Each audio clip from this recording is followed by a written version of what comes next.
What is ultimate reality? I mean, to you and I, our reality is what our eyes see. It's what our ears hear. It's what we smell. It's what we can touch. It's our lives as we know it. It's marriage. It's family. It's work. It's what we eat. It's where we live. It's our schedules. It's our activities. It's our problems. It's the world's problems. I mean, friends, you fill in the blanks of what your reality is, but what if I told you that your reality and my reality is reality, but it's not ultimate reality? And at this point, maybe I've lost you, but please hear me. As followers of Jesus and followers of this book, there is only ultimate reality. Our reality doesn't matter, and it pales in comparison to what this book says. And the Bible tells us what that ultimate reality is. Revelation 4 speaks very clearly about what ultimate reality is. There is a throne in heaven, and the one sitting on the throne is as brilliant as gemstones, like jasper and carnelian. And the glow of emerald circles his throne like a rainbow. 24 thrones surround him, and 24 elders sit on those thrones. These elders are clothed in white, and they have gold crowns on their heads. And from this throne comes flashes of lightning and rumbles of thunder. And in front of this throne is a shiny sea of glass, sparkling like crystal. And in the center and around the throne are 4 living beings. The first is like a lion, the second is like an ox, the third has a human face, and the fourth is like an eagle in flight. And each of these living beings had 6 wings, and their wings were covered with eyes.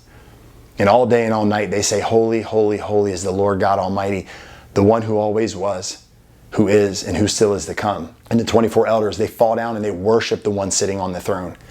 And they lay their crowns before the throne, and they say, "You are worthy, O Lord our God, to receive glory and honor and power. For you created all things, and they exist because you created what you pleased." My friends, right now, this is the scene in the throne room of God. This is what is currently happening as you listen to this. This is ultimate reality. And if this is currently happening right now, as I speak this message, what on earth are you and I even doing? Why are we worried? Why do we fear? Why are we so focused on meaningless things? Why do we chase temporary things? Why do we elevate ourselves like we are really that important? Why do we live like we will live forever? Why are we arguing about current events and the vaccine and politics and who's right and who's wrong? I mean, who cares? If this scene is ultimate reality, shouldn't we be living a life of true worship of this holy God who sits on that throne? Absolutely yes. But are we? Most of us are not. Why? Because the bottom line is this. We want to be God. We love to worship ourselves. We set up our pathetic little Fisher-Price plastic thrones, and we sit on them like we're kings and queens, and we just completely disregard the Creator, the one in charge of our next breath and our next heartbeat. We completely reject God as the one who should be running our lives, and we use these cheap substitutes to fill our emptiness, and we wonder why we live in fear and depression and anxiety and burden and anguish and insecurity and anger. We wonder why we lack love and we resort to hate. We wonder why we judge. We wonder why a majority of people are addicted. My friends, it's because we are trying to fill the void with things only God can satisfy. We must stop trying to play God and surrender and worship this rightful King. And if we're going to do this, I think that we need to understand what this type of worship is. And here's what worship is in living a life marked by living in this space. Remember that picture from Revelation 4, the throne of God? My attention and your attention, it needs to be on this throne at all times. You want a good marriage? Get your eyes off your spouse and put it on this throne. You want to be a good parent?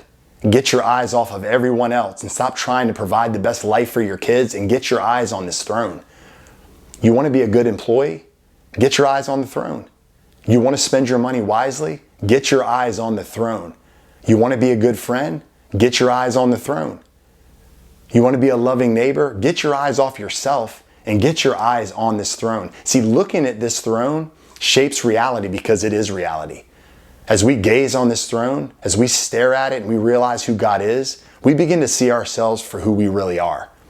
Friends, stop allowing the enemy to enamor and distract you from focusing on ultimate reality.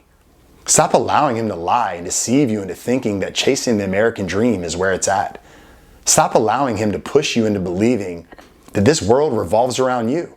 Because truth is, it revolves around Jesus. And right now in heaven, there is a majestic scene taking place, the worship of this holy God. And the sooner that you and I realize that and surrender to that truth, the sooner we'll experience freedom.